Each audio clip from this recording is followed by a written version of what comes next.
JJ the CPA here. Hope you're doing well. Hey, thanks for tuning in. A number of things to update you on, but here's the thing to know is that if you're in the need of any of the assistance that we're going to talk about, you need to act as soon as this video is over because it is running out. Now, we're down to the hours for you to be able to get PPP, the Paycheck Protection Program. Hours as in if you don't get an application in and approved by, I would go with midnight on June 30, it's out. I even read an article where they're maybe not even taking applications. I don't know if that was an institution or in general. I would think the SBA is taking applications until the last minute, but you do have to get them approved. It does seem like it's going through very, very quickly. So no excuse. If you haven't put it in and you want it, then try. As it relates to the EIDL, a couple of things on that. One is, remember, if you got the grant, that's the up to $10,000 per employee. So if you got that grant, okay, it doesn't necessarily mean you're going to get the loan. And believe it or not, just because you got the loan doesn't mean that you're going to get the grant. Okay, so it's two different things. Kind of interesting. It does seem like it's a little bit no rhyme or reason. What I have heard as a trend, as in comments and then to clients, is that the self-employed, putting down one employee, which seems logical to me, is not getting the EIDL grant, but they are getting the EIDL. Now, what are the differences here? The grant you don't have to pay back, of course. The loan you do. So on the EIDL, there is in essence three phases. You got up to $25,000 and then up to $250,000 and then up to $2 million. So you put the application in, you don't request a dollar amount. In essence, you put your information in, they are checking your credit, but know this, it is really meant for those that don't have good credit. I'll say to you this, I have one client that can't get a loan anywhere, not even a car loan, can't get a credit card, and they got an EIDL, okay? I think when they're checking credit, they might be just looking at, do you have a lot of credit already out, or are you in a position where you have a federal lien? But I'm telling you this right now, there's no provision you can go and find. So even though I just said what I said, if you need the money, go apply, okay? Don't judge your own credit, don't judge your own circumstances. What you think might be a lot of debt may not necessarily be the consideration for the SBA, which is what I said at the beginning. If you need the assistance, go get it. But I will say this, and I've been consistent with this, if you're not going and getting this assistance, then I want you to really consider, do you even need it? Because if you really needed it and your house was on fire, you'd find a way to put it out. You wouldn't be standing around asking, well, can I use this hose? And what about this one? And is it okay if I use my neighbor's? You would just go and do it. Now, with the PUA, this is, I think, falsely being told that it's going to be limited or it's ending soon. Here's the thing to note, okay? When you hear these kind of things, or you're reading these articles, which is nothing more than clickbait, is that for those that haven't applied for it, are they going to be able to continue to be able to apply for it? That's where it could be that there is a change in terms of it being available for those that hadn't applied yet. Now, we know the economy is, or America's reopening, and then we're seeing some surge based on when you're watching this video. And so it'll be a little uncertain. I know that there's certain states where they've closed down certain establishments out of caution. So a little bit unknown, but I would tell you on the PUA, the Pandemic Unemployment Assistance, if you need it, go get it. There seems to be a lot of questions of, well, if I get PPP, well, guess what? If you didn't get it by now, it's no longer a consideration or a concern of yours. Or if you say, well, I got PPP, well, when did you get it? Okay, and I know there's a question of, well, if I'm doing the 24 week, is it 24 week? Is it 8 week? Is it 8 week? All I'll tell you is this, every state is interacting with PPP differently. Some are indicating they want you to take your amount divided by a certain number of weeks to put it down as income. Some are not asking at all. So again, you can't make that own determination. You have to let your state. So if you need pandemic unemployment assistance, then go apply for it and just let the process work itself out. You're not scamming the system if you go and apply, you answer all the questions. If you have some concerns, you talk with the state. But I'll say it again. If you're still asking questions about PUA and you haven't been bringing in income for a while and now you are, and now you're thinking, well, I heard this person got it, maybe you don't really need it. Because sometimes I feel like just personality and knowing them, and after 27, 28 years, those that aren't going to get the assistance maybe don't really need it. So if you still haven't gotten the PUA when maybe you've been out of work for a while, then maybe you don't really have enough there to justify it. And that's my whole point here, is that when you may hear that PUA is going to end early, that is to actually start getting it. So you would want to get in and apply. Now, as it relates to what are the uses, I'm getting a lot of questions of the EIDL. So know this, whether it's the grant or whether it's the loan, and remember there's 3 tiers to the loan. The loan is over 30 years, 3.75%. But when you're talking about the use of it, it is the same for all of them, and it's this simple.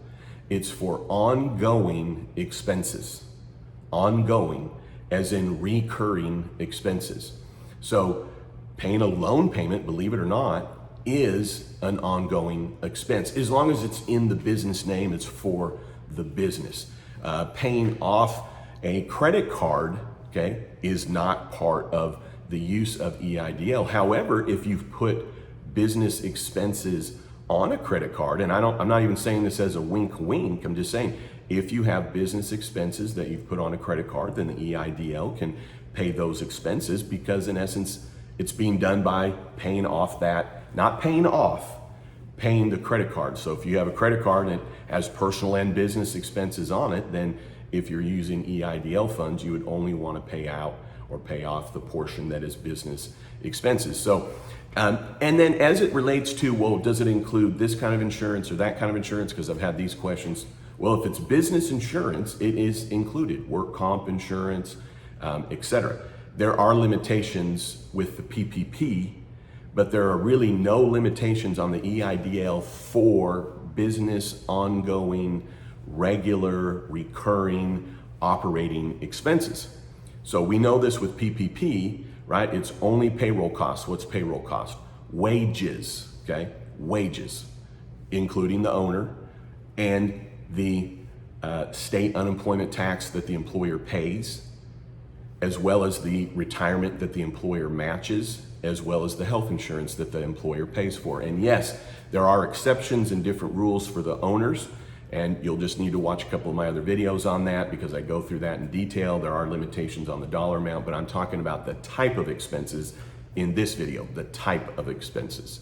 So when you roll back over to EIDL, and then the question comes, well, I can't use those for the same expenses that I'm using PPP for.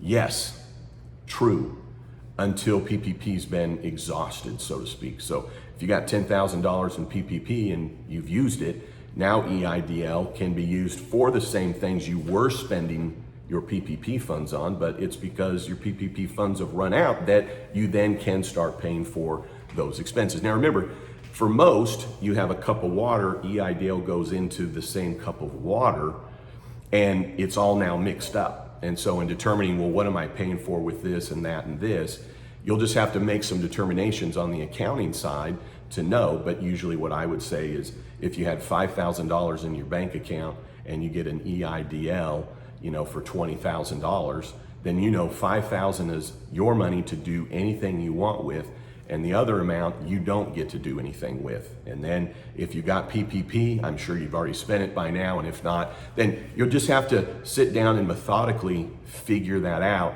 And for those that are stressing on the use of the EIDL, I'll go the other way, which is just to say that you can't pay off a loan principal loan, okay? Credit cards are not loans, and I'm not trying to give you some wink again on how to pay off a credit card.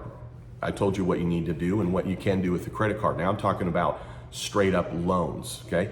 Line of credit is a loan. you can't just go pay off your line of credit. Now I know you could say, well, but I borrowed money on my line of credit to pay for these business expenses. Well, in my opinion, it just falls into a different category because the line of credit went to your bank account and then paid for the expense. The credit card was used directly to pay the expense. There's a difference. So from the perspective of paying down principal, you cannot use an EIDL, whether it's grant or loan for that.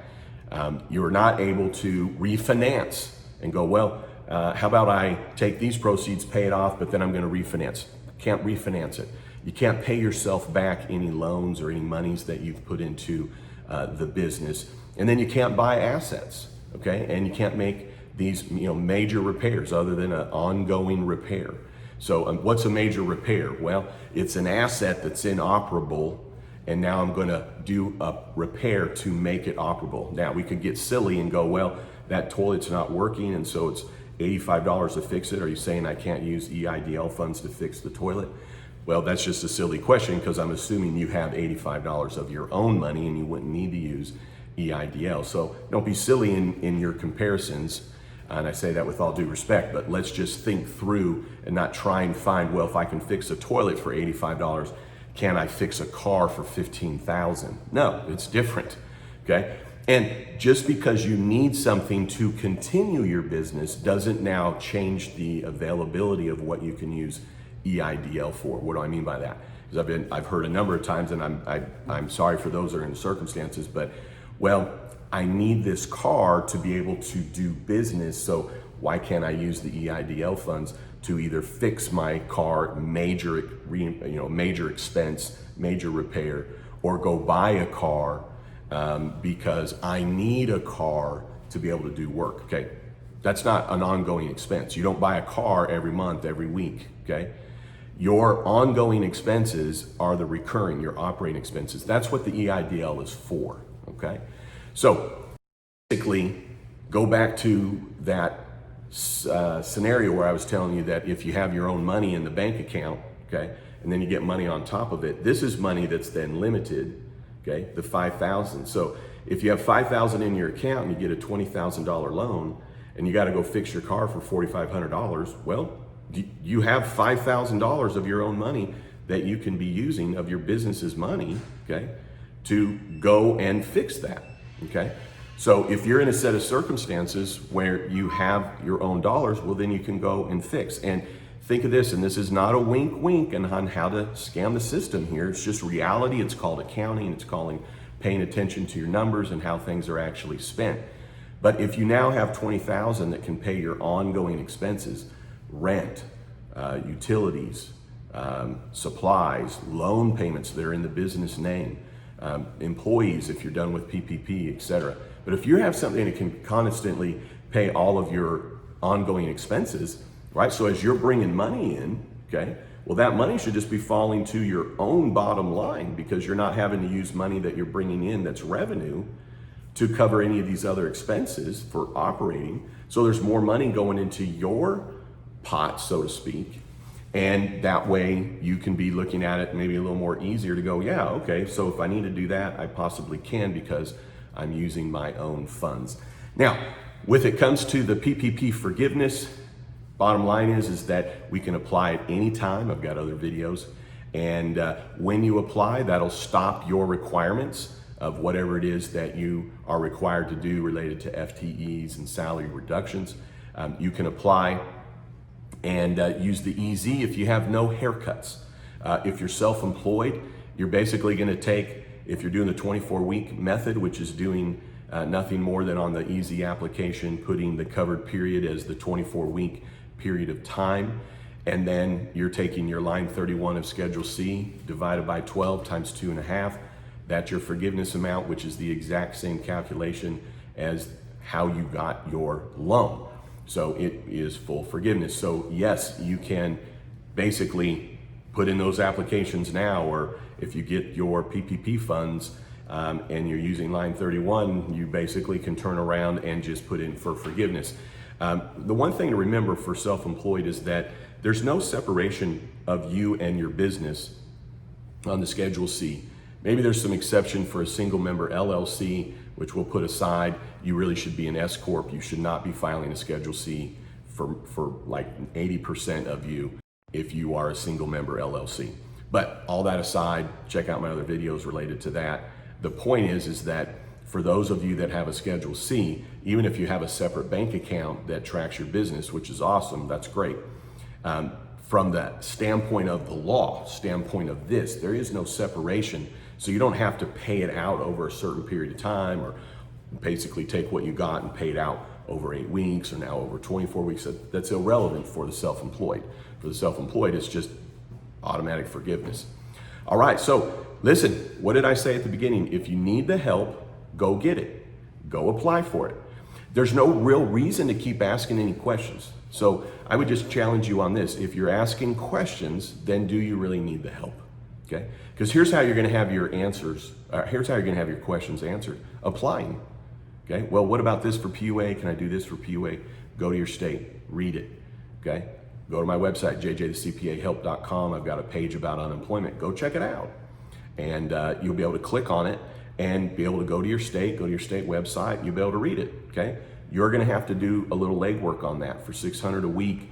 If you need that help, go get it, call the state, go apply, figure that out. I'm not going to be able to resolve anything for you on PUA.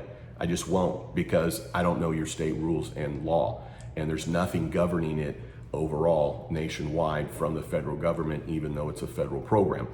And then as it relates to PPP, I mean, as when this gets posted, most likely we're down to, I don't know, 30 hours, 36 hours left or so before it's going to be gone.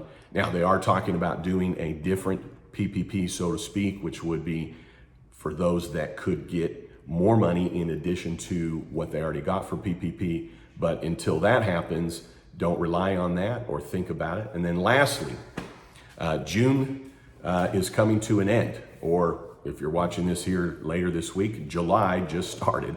But July 15th, we have the tax deadline. And so know this, if you owe tax for 2019, you have to pay it on or before July 15th. An extension is not an extension of time to pay, it's only an extension of time to file, period.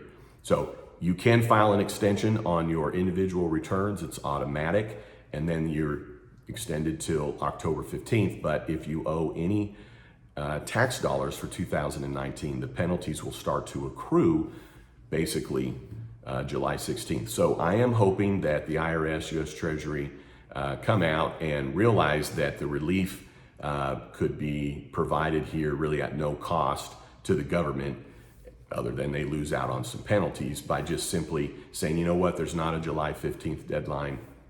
We're just going to go with an October 15th, because that's the deadline anyways for people to file their returns. All they would be doing is removing then the punitive part of owing taxes is adding penalties and interest, which for those of you are like, well, what is it? Well, I don't know, because we've got 3 kinds of penalties. You got underpayment penalty, late payment penalty, late filing penalty. You have interest. Those penalties are based on your taxes, but each one of those penalties I just told you about is 5%. So long story short, you don't want to have penalties. If you can't pay your taxes, you can set up an installment payment plan, but I'll talk about that once we get past July 15th. So here's kind of here we are this week. Theme is, if you need the help, go get it, because by the end of this week, we have no PPP. I don't think at the end of this week, EIDL or PUA is shut down for those that haven't applied for it yet, but maybe. And all I'm saying is, what are you waiting for? All right, hey, I'd love it if you'd subscribe to my YouTube channel. And then don't you ever forget, you've never met a CPA quite like me. All right, hey, have a great day.